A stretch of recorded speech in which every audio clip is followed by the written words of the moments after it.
إن الحمد لله نحمده ونستعينه ونستغفره ونعوذ بالله من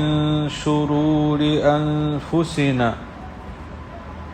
ومن سيئات أعمالنا من يهده الله فلا مضل له ومن يضلل فلا هادي له ونشهد أن لا إله إلا الله وحده لا شريك له ونشهد أن سيدنا ونبينا وحبيبنا محمدا عبده ورسوله صلى الله عليه وعلى آله الطيبين وأصحابه الغر الميامين ومن تبعهم بإحسان إلى يوم الدين أما بعد فأعوذ بالله من الشيطان الرجيم بسم الله الرحمن الرحيم إنما جزاء الذين يحاربون الله ورسوله ويسعون في الأرض فسادا أن يقتلوا أو يصلبوا أو تقطع أيديهم وأرجلهم من خلاف أو ينفوا من الأرض ذلك لهم خزي في الدنيا ولهم في الآخرة عذاب عظيم وقال رسول الله صلى الله عليه وسلم فيما رواه أبو هريرة رضي الله تعالى عنه والله لا يؤمن والله لا يؤمن والله لا يؤمن قيل من يا رسول الله قال من لا يأمن جاره بوائقه أو كما قال عليه الصلاة والسلام صدق الله العظيم وصدق رسوله النبي الأمي الكريم ونحن على ذلك لمن الشاهدين والشاكرين والحمد لله رب العالمين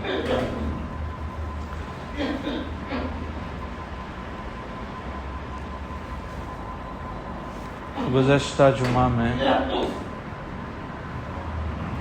اسلام میں امن و امان کی کتنی اہمیت ہے اور اس کا کتنا لحاظ کیا گیا ہے،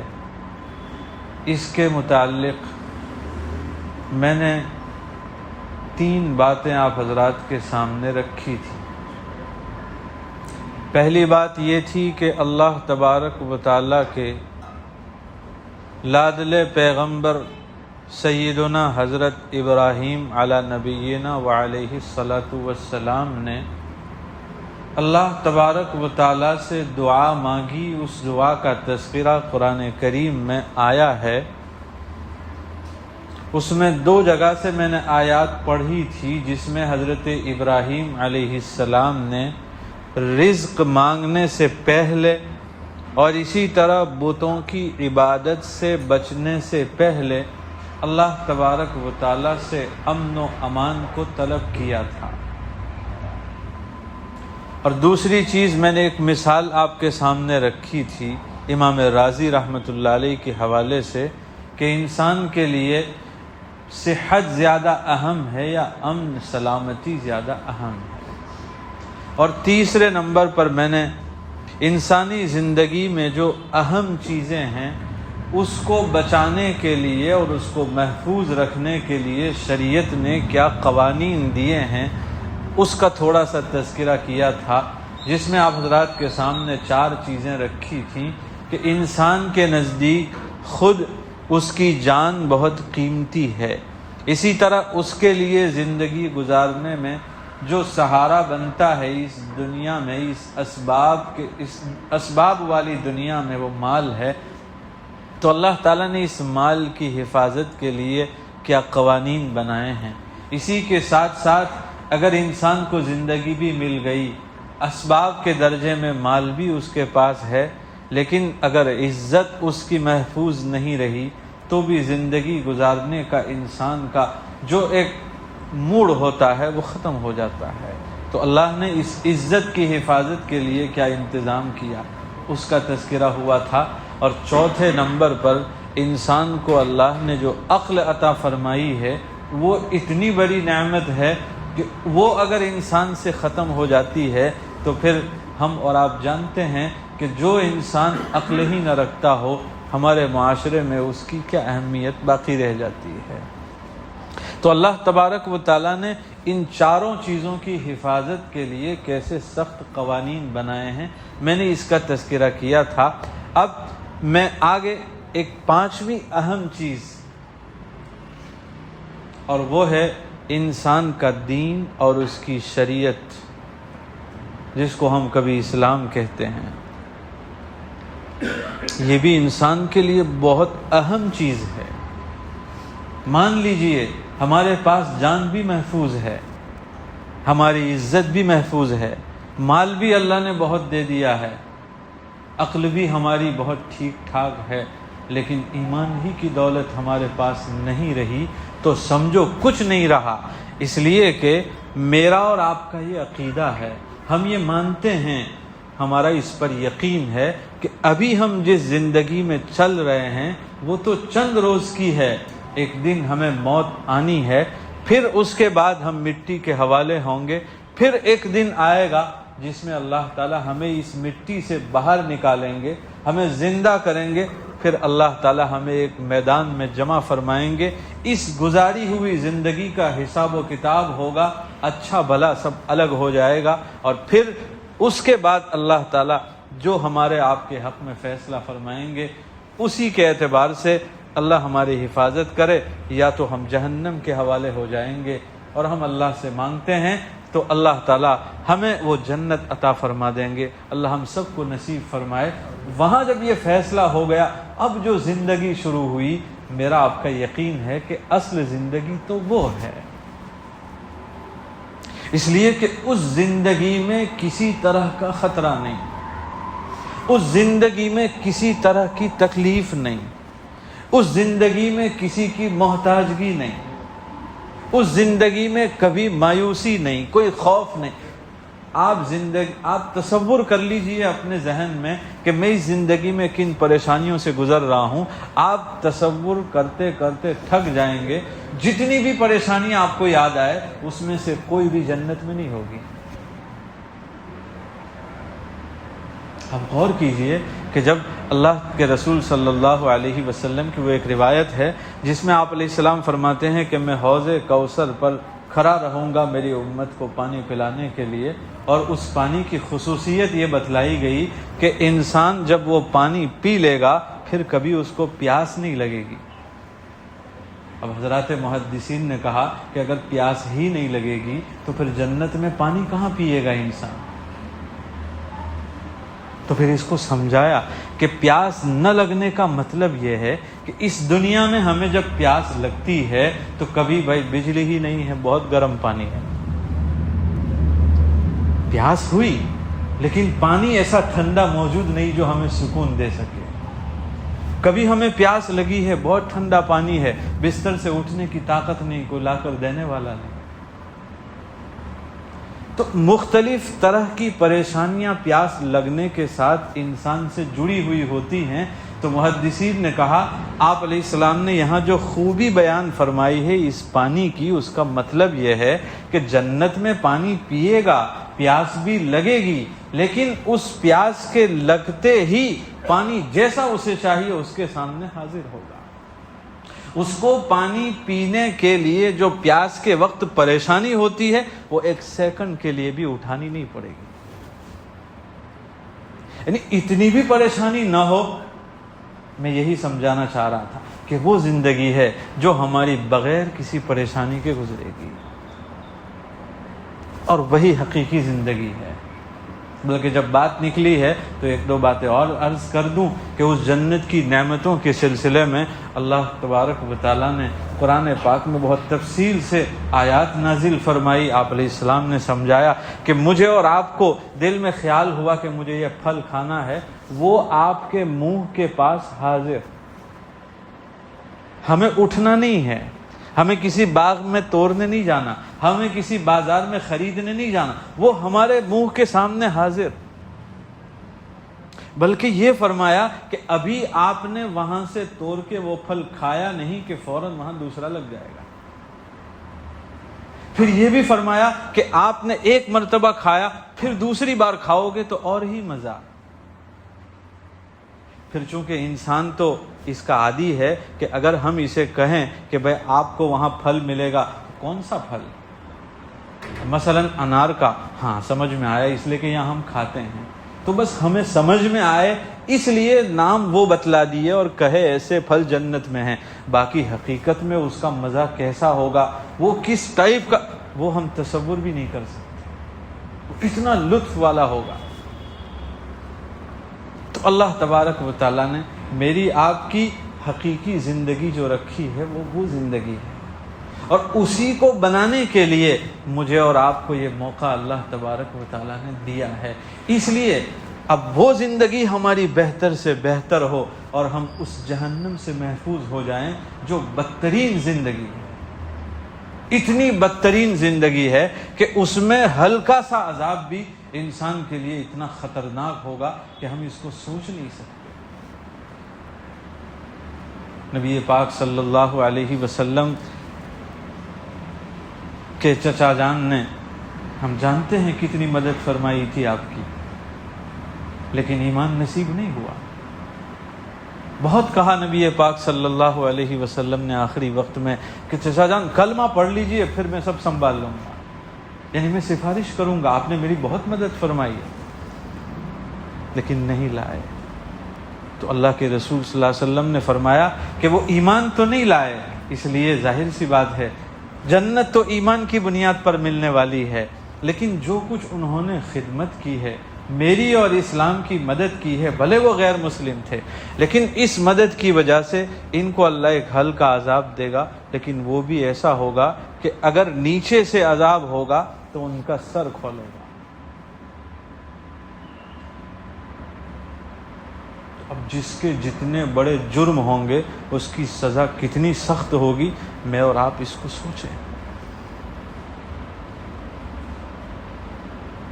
اور یہ بھی ہمیں یاد رکھنا چاہیے کہ وہ دنیا کا قانون نہیں ہے، وہاں دنیا کا مجسٹریٹ نہیں بیٹھا ہے، وہاں اللہ کا قانون ہے. وہاں پیسہ نہیں چلے گا، وہاں کسی کا تعارف کام نہیں آئے گا، صرف بندے کے اعمال کام آئیں گے. اور ایمان ہے تو نبی پاک صلی اللہ علیہ وسلم کی سفارش کام آئے گی، اور پھر اللہ جس کو اس سفارش کی اجازت دیں گے اس کی سفارش اللہ منظور رکھیں گے تو کام آ جائے گی. خیر، میں موضوع بدل نہ جائے اس لیے پھر اس پر آ جاؤں، تاکہ یہ تھوڑی سی وضاحت میں نے اس لیے کی کہ ہمیں سمجھ میں آئے کہ دین میری اور آپ کی زندگی میں کتنی اہم چیز ہے، تو پھر اس کی حفاظت بھی اتنی اہم ہونی چاہیے. میں نے جو آیت پاک پڑھی انما جزاء الذین یحاربون اللہ ورسولہ، اس کے تحت مفسرین نے جو واقعہ لکھا ہے وہ میں آپ کے سامنے ذکر کروں تاکہ ہمیں اندازہ ہو کہ یہ دین کتنا اہم ہے اور جو اس سے کھلواڑ کرے وہ کتنا بڑا مجرم ہے. نبی پاک صلی اللہ علیہ وسلم کے پاس مدینہ میں کچھ لوگ آئے تھے، وہ بیمار تھے، آپ علیہ السلام نے ان کو وہاں رکھا، ان کا علاج کروایا، وہ ایمان بھی لے آئے. تو آپ علیہ السلام نے جاتے ہوئے ان کے ساتھ کچھ صحابہ کرام کو بھی کر دیا تاکہ وہ ان کو مزید ایمان کی تعلیم دیں، اور ان کی ضرورت کے لیے کچھ جانور بھی ان کو دے دیے تاکہ وہ اس سے کام چلا سکیں، اور ایک علاج بھی بتلایا کہ اس کے ذریعے سے یہ علاج بھی کرتے رہیں. وہ لوگ کچھ آگے گئے اور پھر انہوں نے جو کچھ ان کے ساتھ صحابہ کرام تھے دھوکے سے ان کو قتل کر دیا، شہید کر دیا، اور جو کچھ جانور ان کے پاس تھے وہ بھی انہوں نے ضائع کر دیے.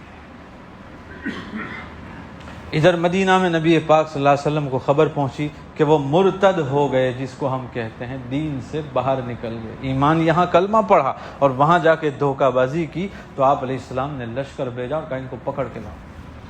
ان کو لایا گیا مدینۃ المنورہ میں،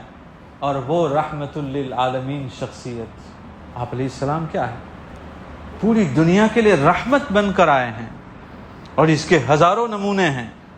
لیکن رحمت کا یہ بھی مطلب نہیں ہوتا کہ آپ میرے ماں باپ پہ حملہ کریں، ان کو قتل کریں، اور میں بیٹھ کے کہوں کہ نہیں یار میں تو رحمت کرنے والا ہوں، میں اسے کچھ نہیں کروں گا۔ یہ رحمت نہیں ہے۔ ہمارے والدین ہیں، ان پر تم کیسے ہاتھ چلا سکتے ہو؟ مجھے اللہ نے طاقت دی ہے، میں دفاع کروں گا۔ تو دین میرے آپ کے لیے کتنا اہم ہے، آپ علیہ السلام یہ سمجھانا چاہتے تھے۔ تو آپ نے جو پکڑ کے لائے گئے، ان کے ہاتھ اور پیر الٹی سمت سے کاٹے، یعنی یہاں کا ہاتھ تو یہاں کا پیر، اور پھر میدان میں پھینک دیا کہ وہیں وہ تڑپ تڑپ کے مر جائیں، تاکہ دنیا کو پیغام پہنچے کہ اس اسلام کے ساتھ کوئی کھلواڑ نہ کرے۔ آنا ہے عزت سے اسلام میں داخل ہو جاؤ، اور ایک بار آ گئے تو پھر یہاں سے نکلنے کا کوئی راستہ نہیں ہے۔ نہیں آنا ہے آپ کی خوشی کی بات ہے، مت آؤ، وہاں جہنم میں پتہ چلے گا کہ اس میں داخل نہ ہونے کا انجام کیا ہے۔ اس کی سزا بھی بہت سخت رکھی۔ اگر کوئی اسلام میں داخل ہو کے پھر واپس ہوتا ہے اور مرتد ہوتا ہے تو کہا اسے بھی قتل کرو، لیکن اس کا پروسیس رکھا کہ اگر کوئی دین سے پھرتا ہے اس کو بلاؤ، اس کو پوچھو آپ نے اس مذہب کو کیوں چھوڑا، آپ کو کیا کنفیوژن ہے، کیا پریشانی ہے، 3 دن تک اسے سمجھائیں۔ اگر اس کو کوئی کنفیوژن ہے تو اس کو دور کرنے کی کوشش کریں۔ 3 دن کے بعد بھی وہ نہیں مانتا ہے تو اس کو قتل کیا جائے گا۔ اور شروع میں یہ سزا نافذ تھی، اس لیے کسی کی ہمت نہیں تھی کہ وہ دین سے کھلواڑ کرے، لیکن پھر اسلامی نظام باقی نہ رہا، اور پھر جو شرائط تھے اس سزا دینے کے وہ موجود نہ رہے۔ اب اگر کوئی میرے آپ کے یہاں مرتد ہوتا ہے تو شریعت نے مجھے اور آپ کو یہ حق نہیں دیا کہ ہم اس کو قتل کریں۔ اس کے لیے اسلام کا پورا ایک قانون ہے۔ اسلام فساد اور فتنہ نہیں چاہتا،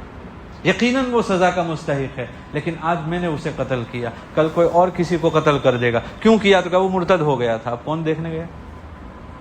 اس سے فتنہ اٹھ سکتا ہے۔ اس لیے شریعت نے ایک ضابطہ رکھا ہے، لیکن مجھے اور آپ کو یہ سمجھنا ہے کہ اسلام نے، ہم دیکھیں کہ جو 5 چیزیں میرے آپ کے لیے اہم تھی ان کی حفاظت کے لیے کتنا اچھا انتظام فرما دیا۔ اگر ہم اس نظر سے دیکھیں گے ان چیزوں کو کہ انسان کو اللہ نے قتل کرنے کا قرآن میں حکم دیا، وہ اس لیے کہ وہ دوسرے کو قتل کر رہا ہے، تو اسے قتل کر کے ہم ساری دنیا کو زندگی کی نعمت دے رہے ہیں۔